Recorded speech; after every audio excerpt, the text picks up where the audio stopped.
하나님 살아계셔서 오늘도 예배를 통해 우리에게 역사하시는 줄을 믿습니다.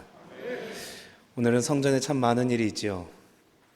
누군가는 아마 여기에 전도하신 분들을 챙겨야 하는 분주한 사명을 가지신 분들도 있는 줄로 압니다. 그러한가 하면 어떤 분은 왜 아직까지 연락이 없지? 분명히 오기로 했는데 하며 분명 마음 졸이시는 분들도 여러 계시리라 생각합니다.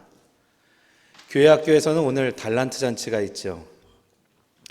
오늘 그 친구가 와야 하는데, 아이들이 기뻐해야 하는데, 실수한 것은 없어야 하는데, 선생님들의 마음이 아마 여기까지 전해지는 것 같습니다.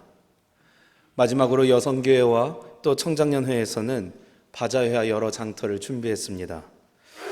어제도 그렇게 늦게까지 일하셔놓고도 분명 그 마음 한구석에는 하지 못한 일과 또 잘 매듭짓지 못한 문제들을 생각하시면서 또 마음이 분주하실 수도 있겠습니다. 여기 오신 분들도 아마 마음이 분주하실 수 있습니다. 오실 때 냄새가 보통이 아니지요.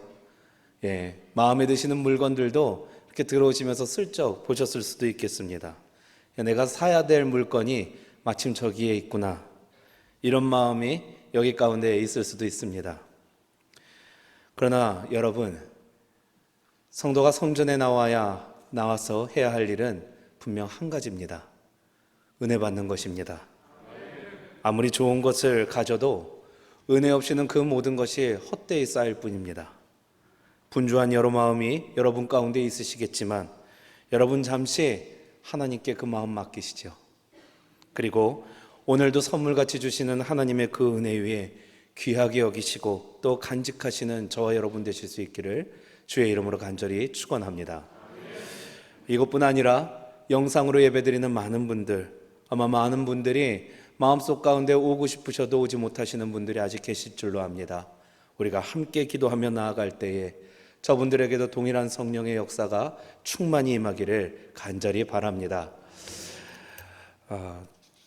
시골 농가에서는요, 일로서 봄을 느끼게 됩니다.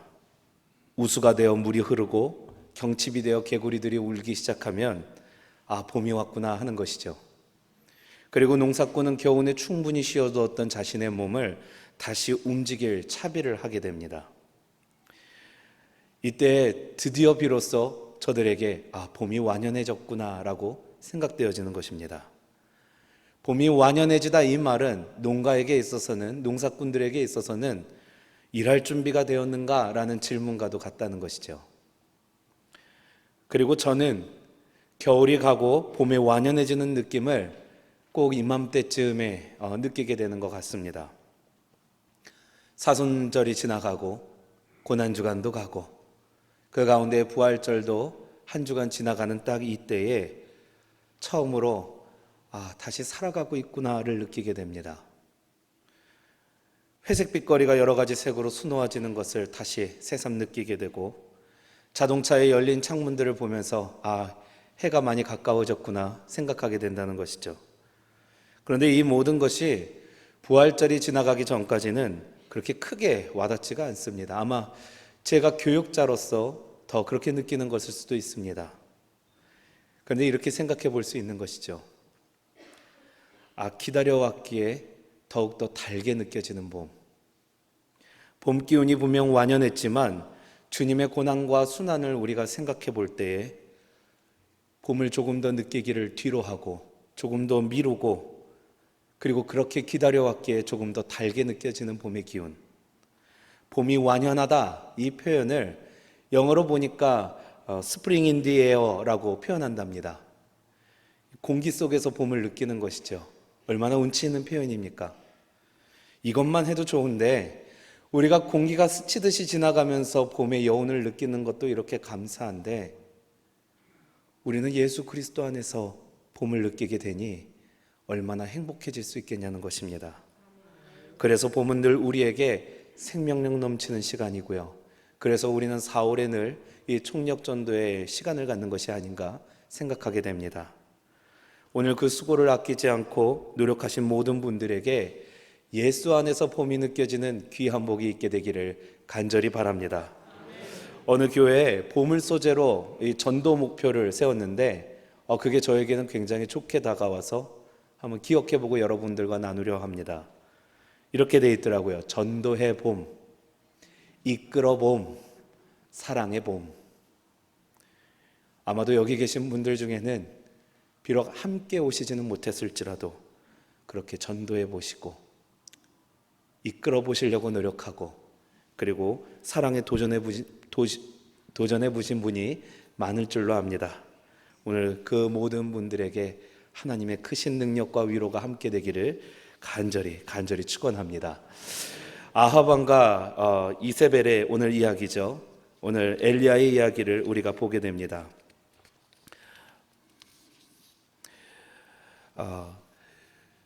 우리가 주일이 되고 부활절이 되어도 여전히 그 봄을 구주 안에서 만끽하지 못할 때가 있습니다.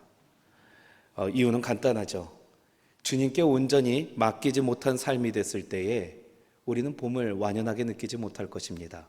그리스도의 계절을 느끼지 못하는 것이죠. 그래서 해답도 간단합니다. 주님께 나의 삶을 온전히 맡기면 아마도 다시 느낄 수 있게 되리라 생각합니다.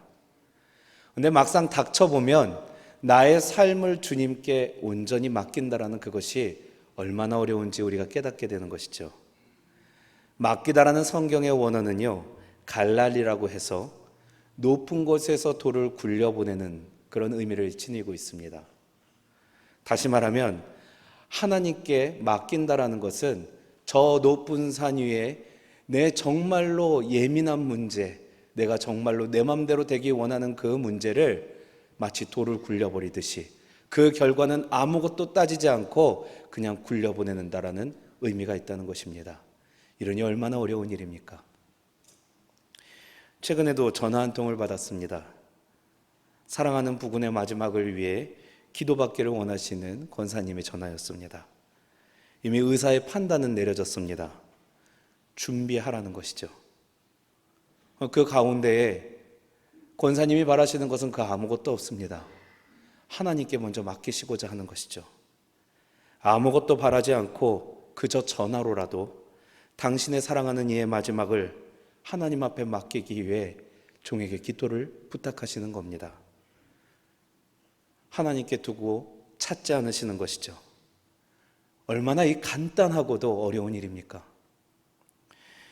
미국의 치킨 전문 레스토랑 칙필레의 경영자이자 만나그룹 CEO 폴 세이버가 우리 교회를 방문한 적이 있었습니다. 그때 간증했던 말 중에 제가 이러한 말을 기억합니다. 저는 마땅하게 해야 할 하나님의 일을 따르고 기도했지만 사실 속으로는 너무나 두렵고 떨렸습니다.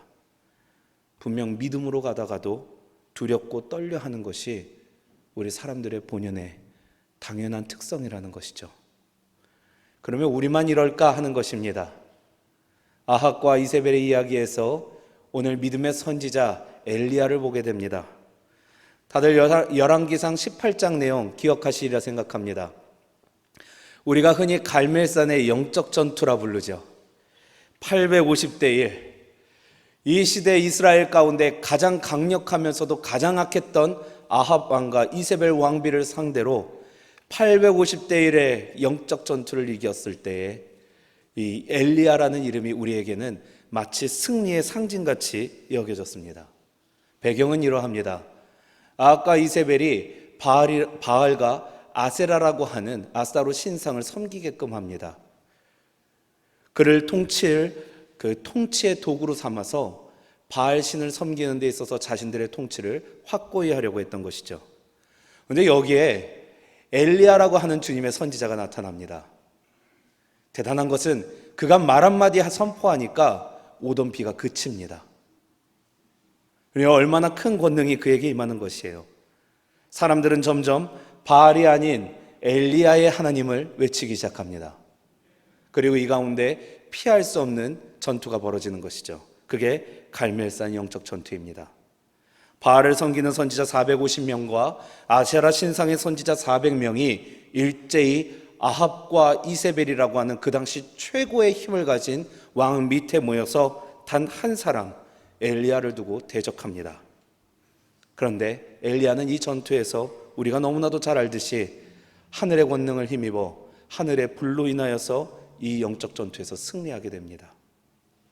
그런데 이 엄청난 엘리야 대선지자의 위대한 모습이 오늘 우리 장로님께서 읽은 2절부터 12절까지의 모습에는 온데간데 없더라는 것이죠. 오늘 4절에는 이런 말씀이 있습니다.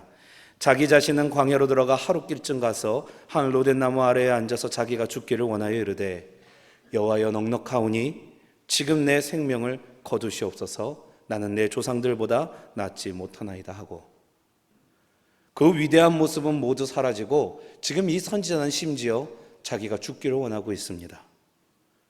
도대체 그에게 무슨 일이 있었을까 생각해 볼 때에 오늘 우리는 2절 전반절에서 그 이유를 찾게 된다는 것이죠. 이세벨이 사신을 엘리야에게 보내어 이르되 내가 내일 이맘때에는 반드시 내 생명을 저 사람들 중 한 명의 생명과 같게 하리라.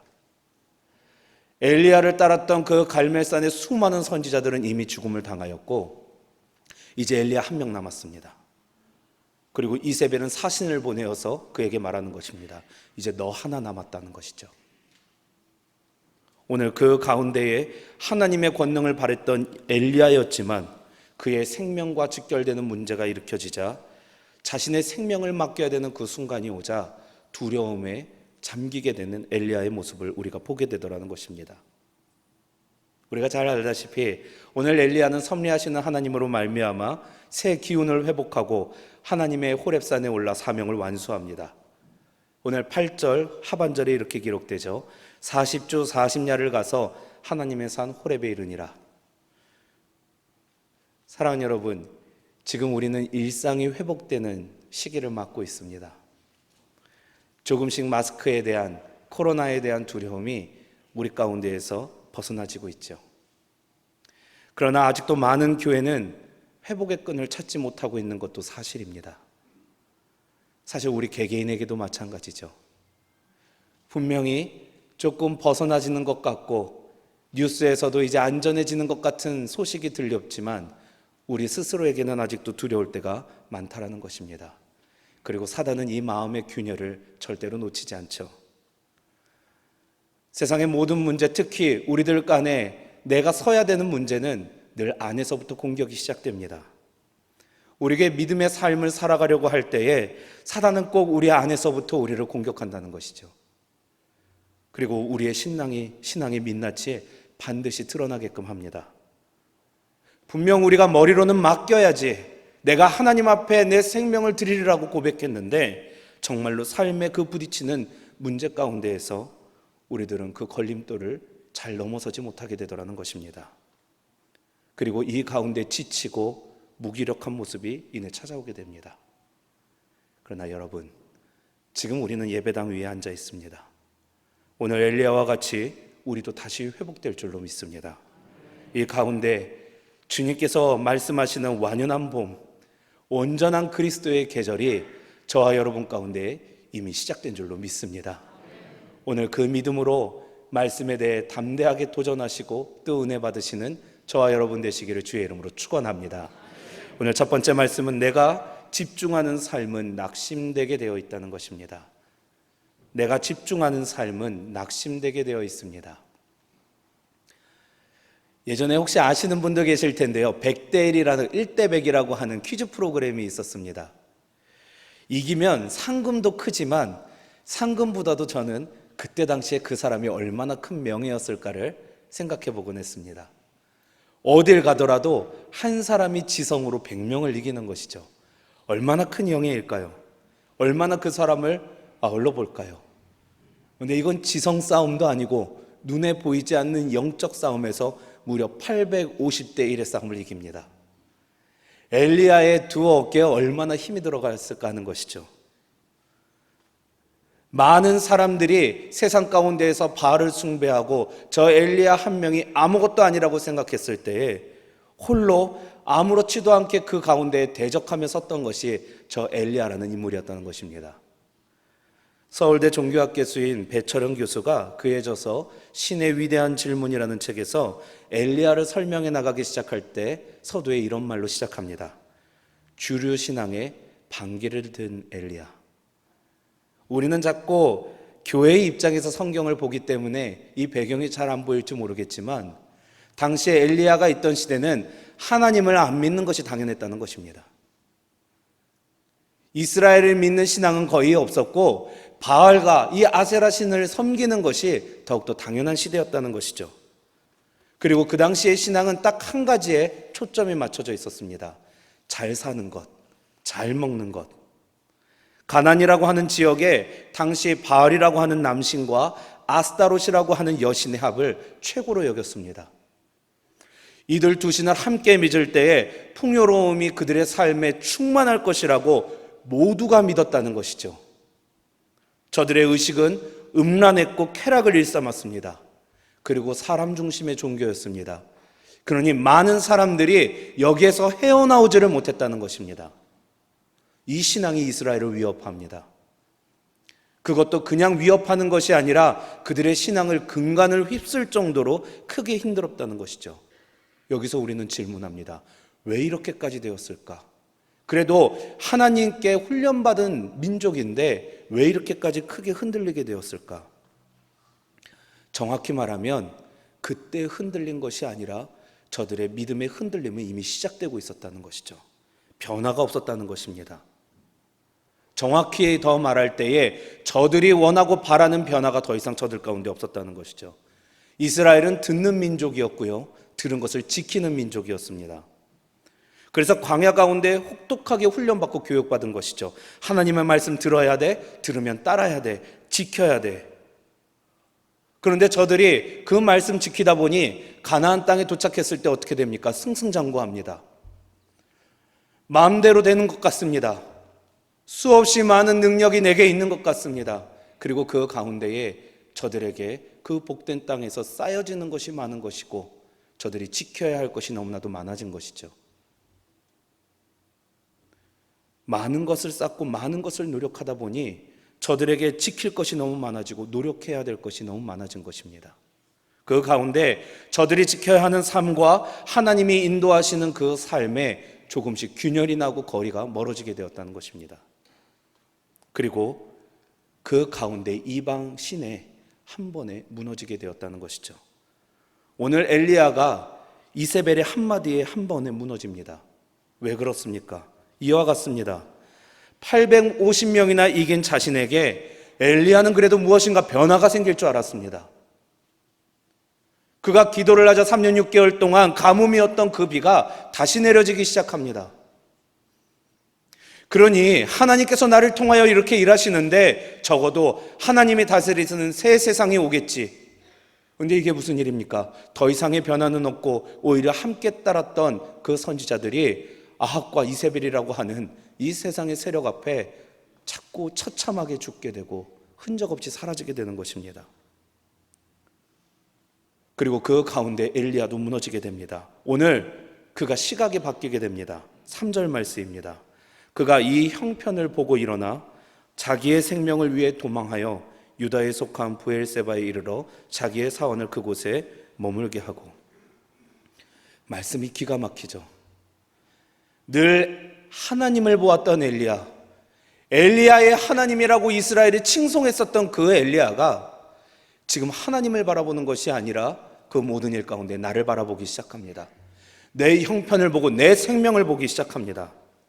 사랑하는 여러분, 교인이 되고 믿음 생활이 쌓이게 된 사람들이 갑자기 시험받아서 무너지는 경우는 생각보다 그리 많지 않습니다. 그보다 더 훨씬 많은 사람들이 변화가 없는 믿음의 삶에서부터 쉽게 무너지더라는 것이죠. 담임 목사님이 이번 연회 때 이런 말씀을 하셨습니다. 1만여 한국교회가 아직 예배를 회복하지 못하고 있다는 것입니다. 어쩌다가 이러한 일이 생기게 되었을까요? 왜 사람들이 더 이상 성전으로 오지 않는 것일까 생각해 볼 때 간단합니다. 교회가 스스로 변화를 멈췄기 때문입니다. 제가 권사님들 얘기 들어다 보면 이런 말씀 많이 하십니다. 기도가 예전 같지 않다. 은혜를 받아도 예전 같지 않다. 그래서 한번 은혜를 받으시면 뜨겁게 눈물을 흘리시면서 나 오랜만에 너무 자랐다고 얘기하시는 분들을 제가 털어보게 됩니다. 왜 그렇습니까? 왜 내 신앙이 예전 같지 않냐는 것이죠. 그렇게 생각하시는 분이 여기 계시다면 스스로 질문해 보시기 바랍니다. 나는 신앙으로 얼마나 변화받고 있는가? 매주의 말씀이, 매일의 새벽 말씀이 나를 얼마나 흥분되게 하고 나를 얼마나 요동치게 하고 있는가? 아니면 지금 나는 말씀의 자리보다 내 형편의 자리를 보고 있는지 생각해 보시기 바랍니다. 90년대 전성기를 이루었던 한국교회는요, 그야말로 실로 어마어마했습니다. 십자가를 세우는 곳마다 부흥되지 않는 교회가 없었죠. 그래서 무엇인가 변화시킬 줄 알았습니다. 이 한국의 교회를 통하여서 이 세상의 질서가 뭔가 변할 줄 알았습니다. 그런데 더 큰 변화는 오지 않고 오히려 교회만의 잔치로 끝나는 일들이 반복되어지더라는 것이죠. 조금씩 사람들이 지쳐가고 어느 날 아합과 이세벨 같은 이들이 나타나 교회를 압박하고 압제합니다. 그 가운데 쉬이 무너지는 것입니다. 때로는 물질이란 이름으로, 때로는 코로나라는 이름으로, 때로는 관계와 질병이란 이름으로 우리의 변화없는 모습에, 변화없는 삶에 그 문제가 자리 잡게 될 때에 우리도 엘리야처럼 된다라는 것이죠. 여기가 넉넉하오니, 지금이 넉넉하오니 하나님 이제 내 생명을 거두시옵소서. 그게 정말로 하나님께 거두어 달라는 태도입니까? 사랑하는 여러분, 내가 집중하는 삶이 커질 때 그곳에는 낙심밖에는 채워지는 것이 없습니다. 엘리야 같은 사람도 무너지더라는 것이죠. 그러나 반대로 주님이 자꾸 들들 볶으시는 사람들이 있습니다. 나 좀 쉬고 싶은데 하나님께서 그렇게 들들 볶으셔서 교회에 매이게 하십니다. 한 번도 생각해 보지 못한 일을 도전하라 하시고 자리에만 앉던 성도들에게 자꾸 성가대하고 찬양대로 와서 봉사하라고 하나님께서 들들 볶으십니다. 사람이 볶으면 그나마 낫죠. 하나님께서 계속 마음을 괴롭히시면 이러지도 저러지도 못합니다. 늘 그저 그 자리에 묵묵하게 있던 이들이 저마다의 주의 성전의 일꾼이 될 때에 아직 한 번도 만나지 못한 하나님께 기도드리는 성전의 사람들이 늘어나게 될 때에 저 엘리야와 같이 850대 1로도 우리가 당연히 이길 수 있는 기적의 해가 우리에게 임할 줄로 믿습니다. 아멘. 믿으십니까? 우리는 변화받을 줄 믿습니다. 극복할 줄 믿습니다. 이 도전이 주어지는 저와 여러분의 오늘 이 한 가족의 시작이 되기를 주의 이름으로 간절히 축원합니다. 두 번째 말씀입니다. 막다른 길은 늘 하나님이라시는 시작 지점입니다. 우리는 삶과 신앙 가운데 막다른 길을 만날 때가 있습니다. 대부분 이 막다른 길이란 고난과 함께 찾아올 때가 많죠. 지금 우리 트리니티에서 배우고 있지만 막다른 삶에 다다른 한 명의 신앙 인물을 보게 됩니다. 욥입니다.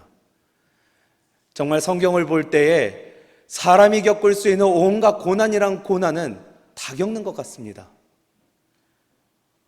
자신의 의를 가지고 어떻게든 버텨보려고 하죠. 그래도 하나님 앞에 의로운 사람으로 있어 보려고 가진 노력을 하지만 결국 지치고 낙심합니다. 그런데 바로 그 자리에서 지치고 낙심하여 절망 가운데 있어야 될 욥이 하나님을 만나 역전하게 됩니다. 우리가 부강했을 때나 스스로를 잘 다스릴 때에는 하나님은 잘 보이시지 않죠. 그런데 우리의 삶이 무너져서 도저히 일어서지 못할 때에 우리가 정말 아무도 없는 자리에서 모든 것을 잃고 하나님 도대체 나에게 왜 이러십니까? 라고 아랠 때에 어디선가 하나님은 호련히 나타나서 우리의 마음과 손을 붙잡아 주시더라는 것입니다. 성경은 이러한 예를 우리에게 수도 없이 말해주죠. 요한복음 4장에 보면 저 삶의 막다른 길에 다다랐던 사마리아 여인의 이야기가 기록됩니다. 사람 눈을 피하여 한낮 더위에 물을 모든 사람들의 눈을 피하여서 기르던 여인의 이야기입니다. 늘 똑같은 일상이 반복되는 가운데 하루는 이 여인의 일상에 예수님이 나타나십니다. 만나게 되고 믿게 되고 구주로 시인하게 됩니다. 많은 이들에게 예수님의 이름을 전하게 되는 여인이 되었고 복음 전도하는 여인이 되었습니다. 그런데 말씀을 읽어보면 이 속도가 너무 빠르다는 것이죠. 그 앞전 3장에 보면은 니고데모라고 하는 하나님을 잘 알고 있는 이 회원을 만나게 됩니다. 그 사람이 예수님 만나고 싶어서 밤에 변장까지 하고 찾아옵니다. 그런데 그 사람은, 니고데모는 거듭남이라고 하는 예수님과의 주제 가운데에서 돌아가게 됩니다. 변화가 없었다라는 것이죠. 근데 생각해 보면 이것이 당연합니다. 전도해 보신 분들은 아마 이거 공감하실 겁니다. 여기 전도해 보신 분들 많으시죠? 어떻게 이부 때랑 똑같으십니다. 여기 전도해 보신 분들 많으시죠? 감사합니다.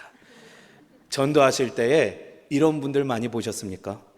내 손을 꼭 붙잡으면서 당신이 그 말만 해주기를 바랬다고, 얼른 교회로 함께 가자고, 내가 예수님 이름 이미 믿고 있다고, 내가 당장 교회로 가길 원한다고 옷을 입으시는 분들 보신 적 있으십니까? 있으신 분도 계시네요. 심지어 방금 사마리아 여인을 한번 다시 생각해 보면 이 여인은 인생이 파란만장한 상처투성이었습니다.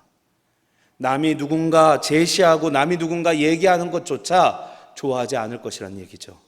남편이 5번이나 바뀌었는데 지금 살고 있는 사람도 남편이 아니라고 합니다. 그래서 물길어 나르는 것도 많은 사람들의 눈을 피해서 그 필수적인 행위조차도 몰래하는 것이 이 여인의 삶이었는데, 오늘 동네방네 가면서 주님을 구주라고 시인하며 복음 전도한다는 것이죠. 분명 초면이었을 것이고 말씀의 상황으로 미루어 봤을 때에 아마도 이 여인의 나이는 예수님보다도 높았을 것입니다. 그런데 이 오지랖 많은 청년을 이 여인이 한 번에 받아들이고 주님이 주시는 구원의 경륜을 그 오지랖이 아닌 것으로 받아들일 수 있었다는 것, 답은 간단합니다. 주님이 직접 만나주셨기 때문입니다. 지금 말하는 사람이 단순한 젊은 청년이 아니라 주 하나님께서 직접 보내신 독생자 예수 그리스도이기에 가능했다라는 것이죠. 오늘 주인공 엘리야 선지자가 18장에 선지자로서 위세를 떨칠 때 반복되는 말씀이 있습니다. 반복되는 표현이 있습니다. 이렇습니다. 여호와의 말씀이 임하여 이르시되. 그러나 그가 하나님을 포기하고 그 길이 달라졌을 때 이제 더 이상 그 말은 보이지 않습니다. 그러나 그럼에도 이제 새로운 방법으로 주님께서 다가오십니다. 그가 삶의 막다른 길에서 낙심하여 죽음을 맛보고자 했을 때에 하나님은 더 이상 말씀으로 임하시지 않습니다. 오늘 4절 말씀이죠. 로뎀나무 아래에 누워 자더니 천사가 그를 어루만지며 그에게 이르되 일어나서 먹으라 하는지라. 하나님은 이제 천사로서 엘리야를 직접 만나십니다. 여러분, 우리 시대의 가장 큰 문제 중에 하나는 너무 할 수 있다라고 생각하는 것입니다. 마음 먹으면 다 할 수 있는 세상, 우리는 너무나도 당연하게 이렇게 생각을 합니다. 그러나 아마 오래 살아계신 여기 어른들의 연륜이라면 이것이 너무나도 어려운 일이라는 것을 쉽게 아실 겁니다. 광고 카피 중에 이런 것이 있죠. 불가능 그것은 아무것도 아니다. 한자를 모르는 것 같습니다. 가능하지 않기에 불가능이라고 말하는 것이죠. 현실만 보고 완전 할 수 있을 것 같다라고 생각하다가 돌짐 가운데 현실에 부딪혀 낙심하고 절망하는 인생들을 우리가 얼마나 많이 보았냐는 것입니다. 사람이 불가능 가운데 할 수 있는 것은 전혀 없다라는 것입니다. 그래서 불가능입니다. 그런데 우리 믿는 사람들은 바로 여기서 다시 한번 가능을 바라보게 된다는 것이죠. 왜 그렇습니까? 하나님이 계시기 때문입니다. 물론 어떤 분들은 이렇게 생각하실 수도 있습니다. 왜 좀 더 일찍 나타나시지? 불평할 수 있습니다. 그러나 중요한 것은 하나님은 우리를 결국 내버려 두시지 않는다는 것이죠. 10년 동안 전도를 하고 15년 동안 전도를 하는데 왜 내 가족 하나 전도를 할 수 없습니까? 우리가 그것을 모두 해석할 수는 없습니다. 그러나 분명한 것은 하나님께서 저를 내버려 두시지 않는다는 것입니다. 사랑하는 여러분, 분명한 성경의 원리가 있습니다. 우리가 가진 소망이 바닥나게 될 때에 그때야 비로소 우리는 채워주시고 역사하시는 하나님을 만나게 된다는 것입니다. 저가 좋아하는 광고 카피 중에 하나가 이것입니다. 자동차가 한계를 만났을 때 타이의 성능이 발휘된다. 우리에게 불가능이란 하나님의 주권을 인정하고 의지하는 계기가 된다는 것이죠. 삶의 막다른 길은 우리에게 불가능이라는 단어를 주지만 하나님께서는 우리에게 바닷길을 보여주실 기회로 보신다는 것입니다. 오늘 엘리야는 그저 낙심해서 죽기를 바랬습니다. 그러나 하나님께서는 그저 그를 살리시고 회복시키시고 더욱더 크게 쓰실 기회로 삼으셨다는 것입니다. 신앙을 보면 전도만큼 우리에게 막다른 길을 보여주는 것이 없죠. 정말 성경도 읽고 대표 기도도 잘하시고 심지어 성전에 온종일 봉사하시는 권사님들이 전도 얘기만 하시면 고개를 떨구시는 분들이 참 많습니다. 야, 이건 도저히 내 방법으로서는 할 수 없습니다라고 고백할 때에 여러분 하나님 만나게 되실 줄로 믿습니다.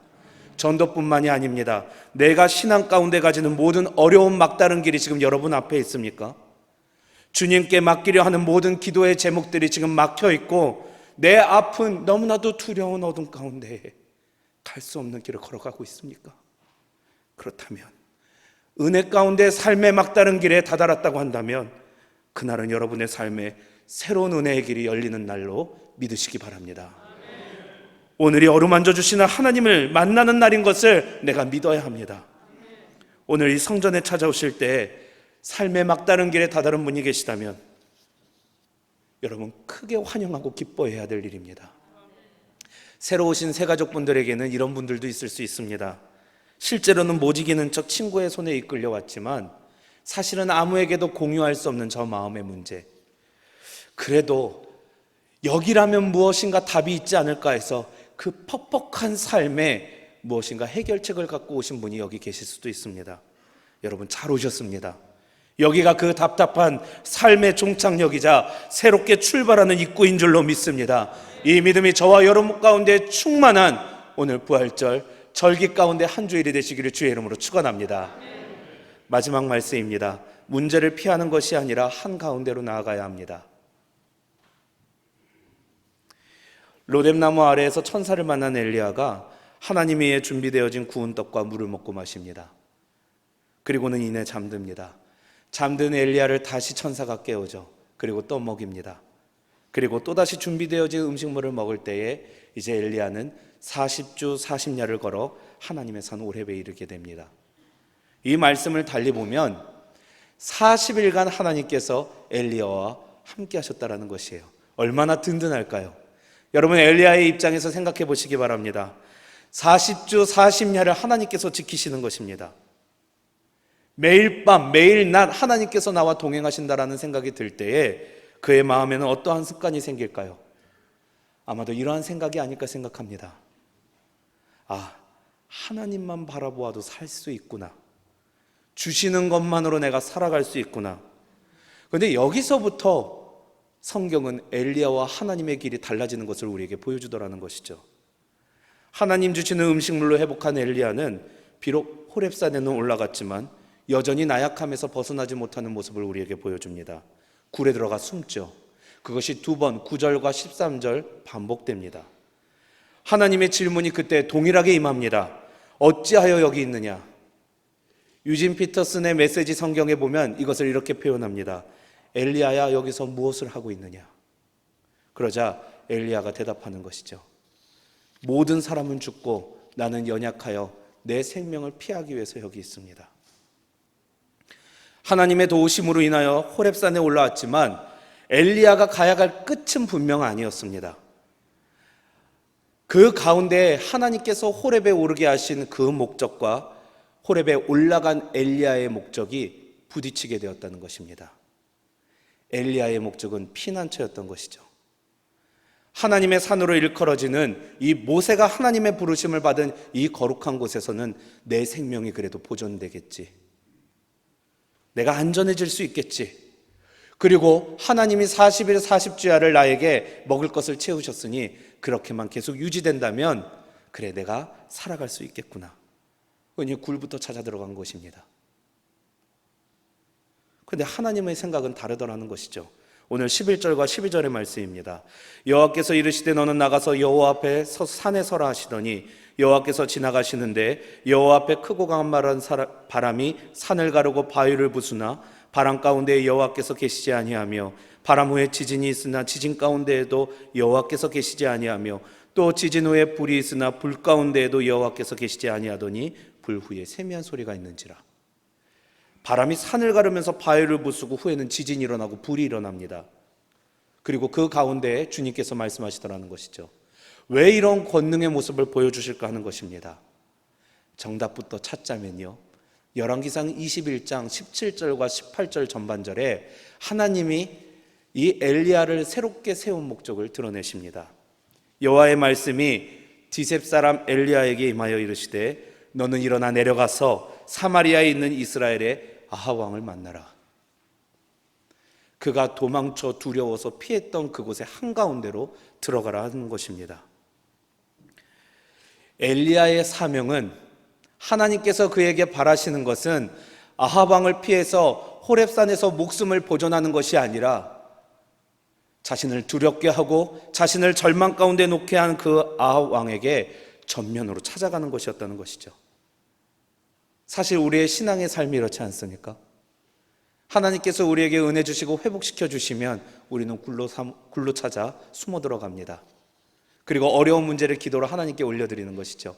하나님, 나는 이 굴에 안전하게 있겠사오니 주님께서 내 굴에 있는 동안 나에게는 먹을 것을 주시고 문제는 해결하여 주시옵소서.